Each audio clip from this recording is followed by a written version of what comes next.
Au nom de la liberté mondiale du commerce et des investisseurs, États et puissantes firmes transnationales négocient des accords d'investissement et de commerce. Leur but est de protéger les profits des firmes privées par-dessus l'intérêt des peuples, en soumettant toute réglementation protégeant l'intérêt général à la suprématie d'un droit au profit pour les investisseurs. TAFTA, ou Transatlantic Free Trade Agreement, est actuellement négocié entre les États-Unis et l'Union européenne. Le TTIP, surnommé TAFTA par ses détracteurs, n'est pas sorti de nulle part. Plusieurs instances de dialogue transatlantique lui ont ouvert la voie depuis la fin de la guerre froide. Mais surtout, il s'inscrit dans la course aux mégazones de libre-échange lancée au milieu des années 2000, quand les principales puissances ont pris acte de l'enlisement de l'Organisation mondiale du commerce, l'OMC, qui a échoué à libéraliser le commerce mondial à cause d'intérêts trop divergents entre ses quelques 160 membres. Ce traité menace vos droits économiques, sociaux, culturels et politiques. Bonjour, je suis Dipriverse. Je vous propose ce documentaire tiré de la chaîne YouTube Attaque Toulouse. Ce documentaire contient des analyses et interviews. Posons-nous les bonnes questions, mais réagissons. Nous ne sommes plus des machines, nous ne sommes plus des robots. Il est temps de comprendre. Soldats, réveillez-vous. Bonne vidéo.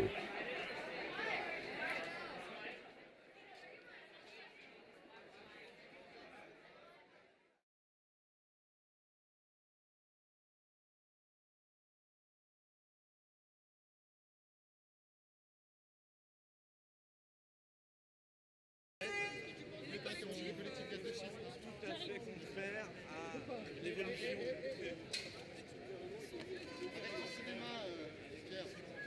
Ça se présente comme étant un accord de commerce, c'est-à-dire pour faciliter le commerce. La réalité, c'est que c'est un accord qui vient là pour donner un certain nombre de privilèges aux entreprises, leur permettre de contester des règles publiques qu'elles ne voudraient pas se voir imposer, et de sorte qu'elles puissent capter un certain nombre de marchés qu'elles n'ont pas encore. Il y a un mécanisme qui est prévu, qui est le mécanisme de règlement des différents investisseurs États, qui permet aux entreprises de contester des règles devant un arbitre privé, pas devant un juge, devant un arbitre privé, au motif que les règles qui sont des règles publiques sont contraires à leurs bénéfices escomptés. Quand François Hollande dit qu'il faut se dépêcher de négocier avant que les peuples comprennent, c'est juste un vrai scandale. Nous, on pense au contraire qu'il est important que tous les citoyens comprennent et que du coup, la plupart des citoyens vont s'opposer à cette logique de dérégulation. Concrètement, est-ce que vous trouvez normal qu'une entreprise multinationale puisse faire un procès à la France ou à l'Allemagne en disant « vous avez mis en place un salaire minimum, je fais moins de bénéfices et donc je vous demande une réparation ». C'est du délire, c'est contraire à des siècles de démocratie qu'une entreprise multinationale puisse s'opposer à un gouvernement en disant que ses normes sociales ou environnementales sont trop élevées. Ce qui est en cause fondamentalement dans le grand marché transatlantique, c'est bien le transfert, comme le souhaitait Rockefeller dans cette célèbre citation où il disait que le pouvoir privé lui semblait l'entité la plus adéquate pour remplacer les gouvernements. C'est le transfert du pouvoir d'édicter des normes. Mais qu'est-ce que c'est édicter des normes si ce n'est l'acte principal d'un gouvernement et d'un parlement, mais avec évidemment beaucoup d'imperfections. Ce qui s'est fait jusqu'ici par les États, par les gouvernements, par les collectivités territoriales, se faisait plus ou moins au nom de l'intérêt général. Dès l'instant où ce sont des firmes privées qui ont la maîtrise de la définition des normes, ça se fait au nom d'intérêts particuliers. Et personne ne peut contester que la somme des intérêts particuliers n'a jamais fait l'intérêt général.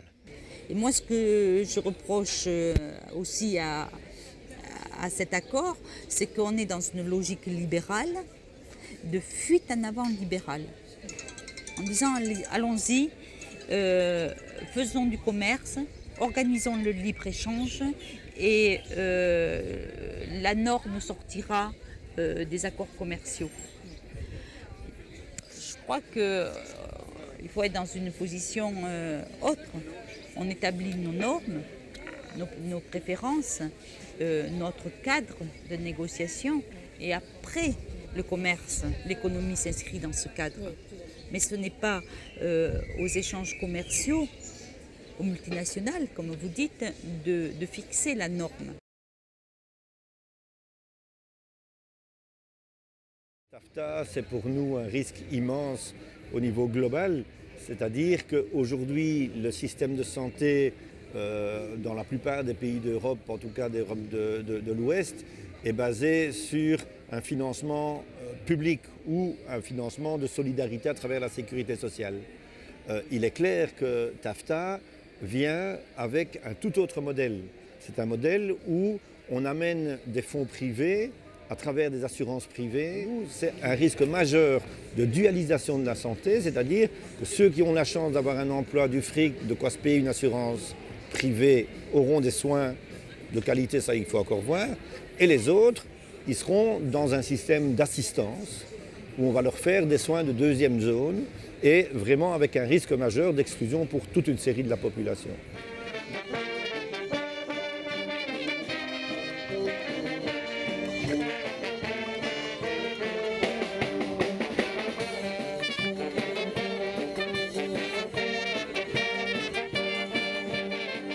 Très concrètement, il est prévu qu'il soit impossible, par exemple pour des collectivités locales, de prioriser l'origine des productions agricoles qui sont servies dans la restauration collective.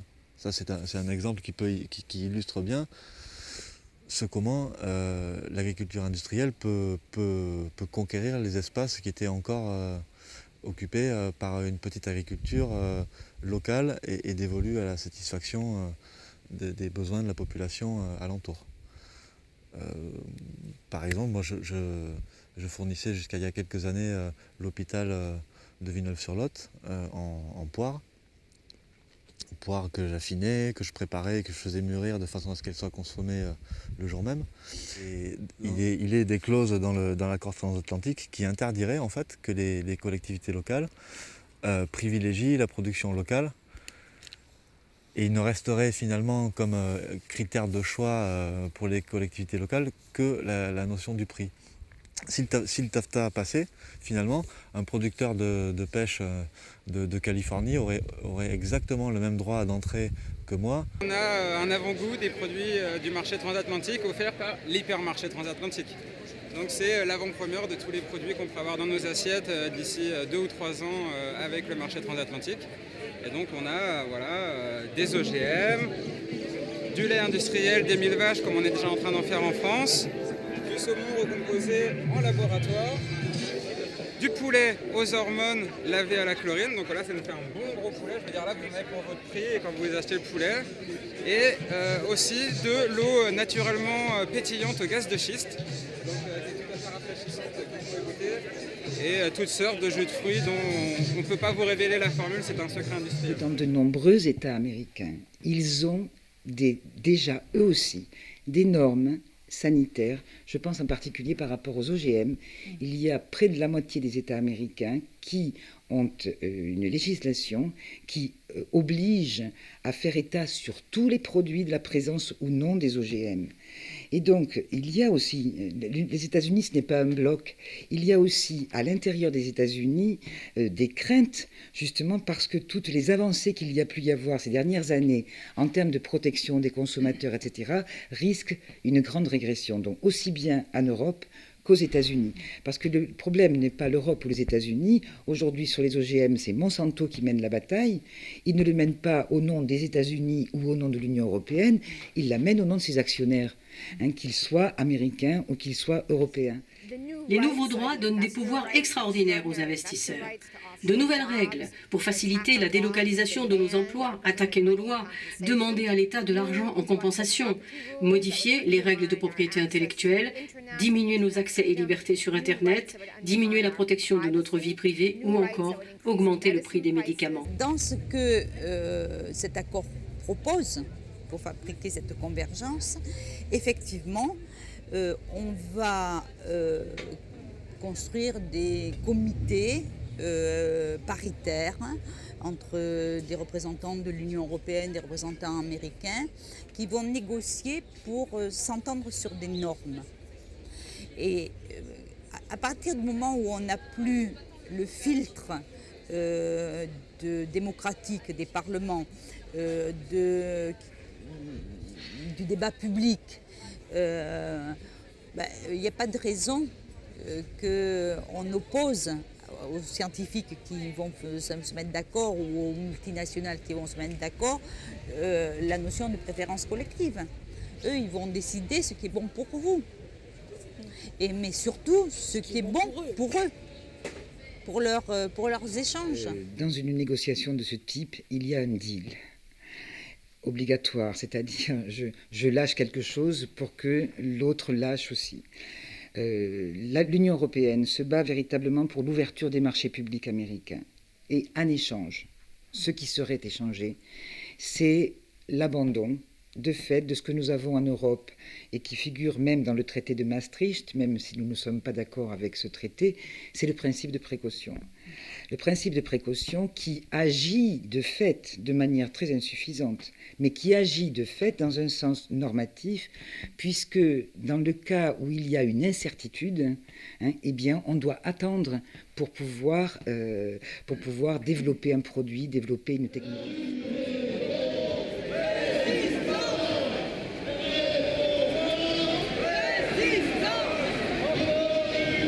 C'est clair que nous avons, dans les logiques des laboratoires pharmaceutiques, des logiques de protection de tout ce qui est propriété intellectuelle, qui crée une dynamique qui est une dynamique plutôt de protection des intérêts et des bénéfices à engranger pour les années qui suivent. Là, nous avons des doutes énormes sur notamment ce qu'on appelle les médicaments génériques en Europe, qui sont repassés au public toute une série de brevets qui aujourd'hui ont amorti déjà la recherche, etc. Donc là, nous pensons que nous risquons très fort de voir se prolonger la durée de vie de ces brevets et avoir un risque de ne pas faire bénéficier au maximum la concurrence alors sur la production de ces molécules qui ne sont plus brevetées ou réservées en tout cas au producteur initial. Alors l'accès à l'énergie est un des enjeux aussi très importants, l'accès au sous-sol. Il n'y a a priori aucun domaine qui est exclu des négociations. Donc que ce soit les services publics, les marchés publics, les concessions publiques. C'est l'Union européenne aussi qui demande aujourd'hui la libéralisation totale de la production et des services de l'énergie. Et en particulier pour tout ce que sont les hydrocarbures non conventionnels. Évidemment, nous pensons au gaz de schiste. Il y a un risque évident de poursuite dans un modèle d'énergie fossile, avec tous les risques qui se posent par rapport au changement climatique.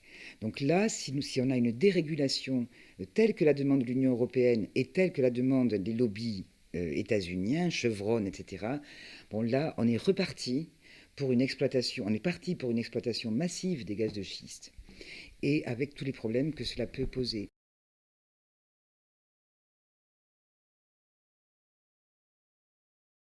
On a depuis une trentaine d'années un système qui tend à remplacer la souveraineté des peuples par la souveraineté des marchés. On en pâtit déjà dans l'Union européenne. On voit bien qu'avec un marché libre et sans contrainte et avec des traités qui instaurent un dumping social partout en Europe, non seulement on a des situations totalement injustes, mais qu'aujourd'hui on est en proie à une récession et au bord d'une récession globale dans l'Union européenne. Et on voudrait maintenant appliquer exactement la même politique, les mêmes accords avec les États-Unis et avec le Canada. Si on se réfère à ce qui s'est passé aux États-Unis lors de la signature de l'accord de libre-échange entre les États-Unis, le Canada et le Mexique, on avait promis des millions d'emplois supplémentaires suite à la signature de cet accord. Et en fait, et là tous les chiffres qui nous sont donnés par les syndicats américains vont dans ce sens-là, il y a eu des destructions d'emplois, je ne parle même pas du Mexique, mais y compris sur le sol américain. Nous pouvons avoir une idée de l'impact de TAFTA sur nos vies en regardant le bilan des 20 années du traité nord-américain de libre-échange NAFTA. Depuis 20 ans, aux États-Unis, Canada et Mexique, NAFTA a été une expérience dévastatrice pour beaucoup de gens. Aux États-Unis, de nombreux emplois industriels ont disparu, car d'entrée, les entreprises ont profité de la facilité accordée aux investisseurs de se délocaliser au Mexique, où les salaires étaient seulement de $6 par jour. Quant à l'agriculture mexicaine, plus d'1 million de fermiers ont perdu leur gagne-pain. Ils ont été remplacés par les multinationales céréalières américaines qui ont racheté les terres où elles ont pratiqué la même agriculture monoculture qu'aux États-Unis. Les peuples en avant, la finance en arrière. TAFTA c'est un TISA, c'est sûr on n'en veut pas. Ils veulent nous imposer des traités en secret. TAFTA c'est un TISA, c'est sûr on n'en veut pas. Les OGM, bœuf aux hormones, gaz de schiste et poulet chloré. Stop! Les peuples en avant, la finance en arrière.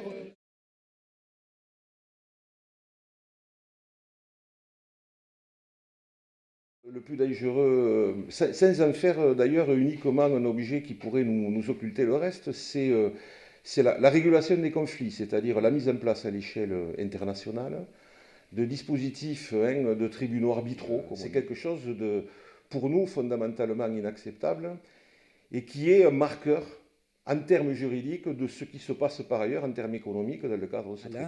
Cela permet à une entreprise transnationale de porter plainte contre un État dans la mesure effectivement où elle estime ses intérêts lésés. Et cet arbitrage est effectué par des juridictions privées. Et donc là aussi, il y a une privatisation du droit véritablement par des juridictions privées il y a déjà plus de 500 cas de poursuite d'entreprises transnationales par rapport à des États, et le plus souvent, le règlement se fait au détriment des États qui doivent prouver qu'ils ne contreviennent pas à la concurrence libre et non faussée. Et donc, je dirais que c'est l'outil majeur du traité. Si on enlève ce mécanisme-là, à ce moment-là, le pouvoir normatif peut rester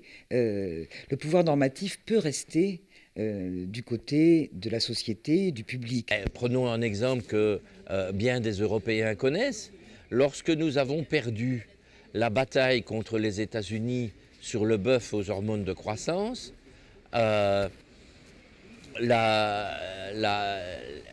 les pays qui ont perdu étaient devant soit l'obligation de payer ce qu'on appelle des compensations, qui se chiffrent en centaines de millions de dollars, soit d'abroger l'interdiction, la règle, donc l'interdiction du bœuf aux hormones de croissance.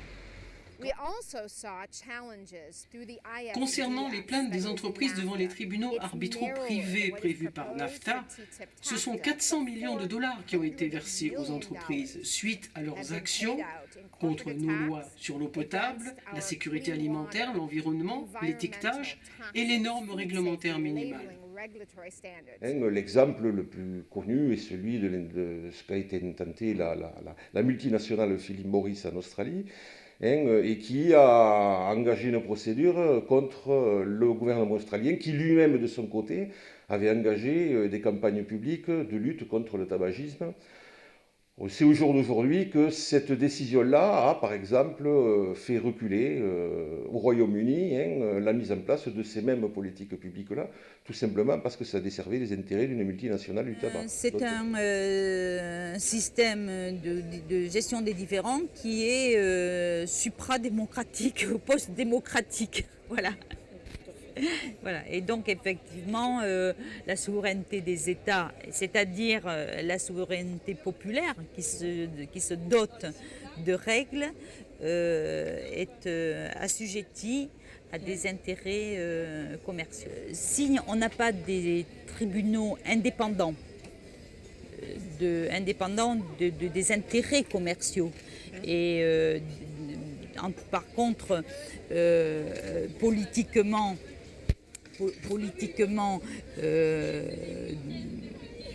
construit sur un certain nombre de principes qui auront été discutés, c'est-à-dire que les tribunaux publics il faut qu'on leur donne les critères pour qu'ils puissent juger. Après, ils font de l'interprétation du droit. Mais en tout cas, on leur donne les critères. On leur dit, par exemple, voilà, que le principe de précaution, c'est un principe qui est recevable pour faire une interdiction. Le principe d'intérêt général, notamment de santé publique, c'est un principe qui est recevable pour interdire la diffusion d'un produit. La clause culturelle, c'est un principe qui est recevable pour interdire un produit, etc. Voilà. Donc c'est vers ça qu'il faudrait aller, et pas des juridictions ad hoc qui se construisent secteur par secteur et avec les parties prenantes qui sont en même temps jugées parties.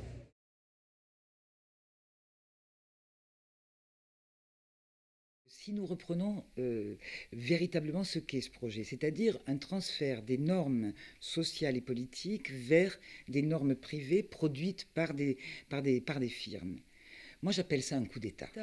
C'est un coup d'État soft, je dirais, qui se fait sans les barbelés et sans les chars, mais c'est un coup d'État parce que c'est priver le pouvoir politique d'une capacité réglementaire. Bon, c'est un coup d'État contre la société, contre les États. C'est le lobbying qui prime. Autrement dit, nous ne sommes pas dans une situation dans laquelle ce qui va être entendu, ça va être par exemple les associations et les ONG défenderesses de l'intérêt général, des droits des uns et des autres, mais c'est des groupes de pression, c'est des groupes d'influence qui viennent d'une certaine manière négocier et prendre place dans le cadre des négociations dans l'opacité la plus complète auprès des commissaires européens. La principale menace de TAFTA pour les citoyens européens, américains comme du monde entier est que ce type d'accord devienne un modèle commun de gouvernance mondiale, faite par et pour les multinationales. Le plus grave est que ces nouvelles contraintes ôteraient aux États le pouvoir de garantir la sécurité alimentaire ou d'assurer la stabilité bancaire en cas de nouvelle crise. C'est une combinaison qui donnera plus de pouvoir aux entreprises, moins au gouvernement et qui sera verrouillée de façon permanente. También quiero mencionar que estos tratados de libre comercio o tratados de inversiones se pueden deshacer. Je veux dire aussi que ces traités de libre-échange ou traités d'investissement peuvent être démantelés. Ce n'est pas comme s'ils étaient gravés dans la roche et qu'ils étaient éternels. En Bolivie, à notre arrivée au gouvernement, nous avions un seul traité de libre-échange avec le Mexique. Pendant 2 ans, nous nous sommes efforcés de remplacer ce traité de libre-échange par un accord de complémentarité économique. Au final, nous avons réussi avec un résultat commercial qui n'a pas été mauvais. C'est pour dire que le soleil se lèvera toujours sans les traités de libre-échange et qu'il est préférable d'avoir des accords plus restreints qui se limitent aux échanges de biens et qui ne touchent pas à la capacité de régulation de l'État sur des sujets essentiels comme les services publics, comme l'énergie, la santé, l'eau potable ou la souveraineté de l'État sur le système commercial. La souveraineté sur son système judiciaire. En fait, ce qui se passe, c'est que depuis des années, il y a des associations, des syndicats, quelques responsables politiques qui dénoncent ce qui est en train de se passer. Mais, et ça, c'était pas un des moindres scandales de cette affaire, c'est que ça s'est passé dans l'opacité totale. C'est-à-dire qu'on a des négociations qui ont lieu depuis des années, qu'on repris maintenant depuis 1 an de manière intensive, entre des commissaires européens non élus et Barack Obama, et qui ne sont rien de moins que de développer un accord de libre-échange entre des puissances économiques dont on voit bien que quelque part ça changerait ne serait-ce que la situation géostratégique de la planète. Bon, c'est pas normal que les peuples puissent pas s'emparer de cette question et c'est vrai qu'à travers le collectif Stop TAFTA, ce que nous faisons, eh bien, c'est d'essayer de faire connaître ce traité. Moi je pense que tout est réversible si on le veut. Le problème c'est de le vouloir. Et donc, puisque manifestement nos gouvernements, encore une fois, quelle que soit leur couleur politique, ne le veulent pas, c'est au peuple qui revient maintenant de prendre son destin en main et de dire ce qu'il n'accepte plus. Et là, nous avons aujourd'hui, comme citoyennes et comme citoyens, une responsabilité majeure, non seulement vis-à-vis de nous-mêmes, mais vis-à-vis des générations qui viennent. On se trouve devant un tournant historique majeur qui désormais va détenir le pouvoir de décider de nos manières de vivre ensemble, du vouloir vivre en commun.